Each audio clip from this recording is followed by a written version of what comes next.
Kelompok moderat dalam Islam dikenal sebagai pihak yang berusaha menyeimbangkan antara teks agama dan realitas sosial. Mereka memahami Al-Quran dan hadis tidak hanya secara literal, tetapi juga mempertimbangkan konteks sosial, budaya, dan sejarah yang melatar belakangi teks tersebut. Kelompok ini umumnya bersifat inklusif, toleran terhadap perbedaan mazhab, serta terbuka dalam menyikapi modernitas.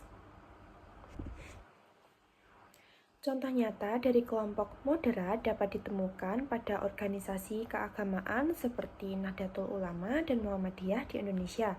Keduanya tetap menjunjung tinggi ajaran Islam, namun tidak menutup diri dari kemajuan ilmu pengetahuan, demokrasi, dan hak asasi manusia.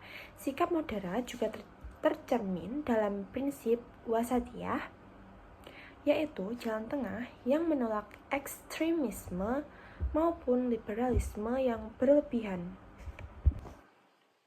Kelompok Puritan dalam Islam memiliki orientasi pada pemurnian ajaran agama dari unsur-unsur luar yang dianggap sebagai penyimpangan seperti bid'ah atau inovasi dalam ibadah, lalu tahayul dan praktik budaya lokal yang tidak dapat ditemukan dalam sumber-sumber Islam awal.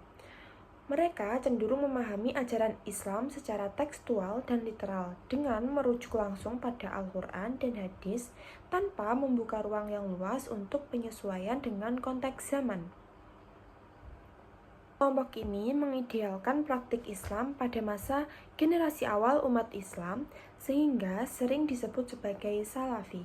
Dalam berbagai kasus, pemahaman Puritan juga melahirkan sikap eksklusif dan kaku terhadap kelompok lain yang berbeda pandangan.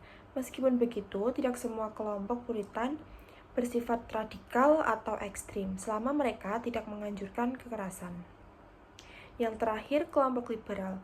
Kelompok liberal merupakan pihak yang berupaya memahami Islam secara lebih terbuka, progresif, dan kritis. Mereka tidak hanya menafsirkan teks agama secara literal, juga mengkaji ulang makna dan konteks ayat-ayat Al-Quran dan hadis dengan mempertimbangkan perkembangan zaman, nilai-nilai kemanusiaan, dan prinsip rasionalitas. Kelompok ini biasanya menekankan pada pentingnya hak individu, kebebasan berpikir, kesetaraan gender, dan pluralisme.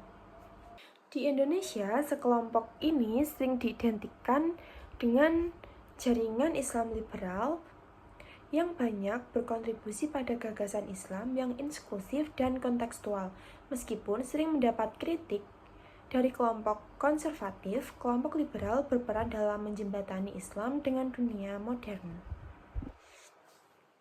Perbedaan pandangan antara kelompok moderat, puritan, dan liberal terjadi bukan karena perbedaan sumber ajaran, melainkan karena perbedaan metode penafsiran, latar belakang sosial, dan kondisi sejarah seperti metodologi tafsir.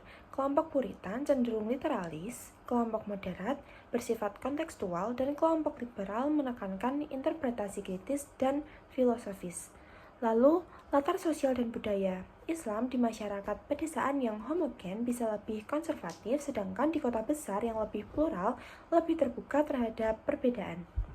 Selanjutnya, karena kondisi politik dan pendidikan, situasi politik yang represif atau pendidikan keagamaan yang sempit dapat melahirkan kecenderungan berpikir eksklusif. Sebaliknya, keterbukaan intelektual melahirkan sikap inklusif.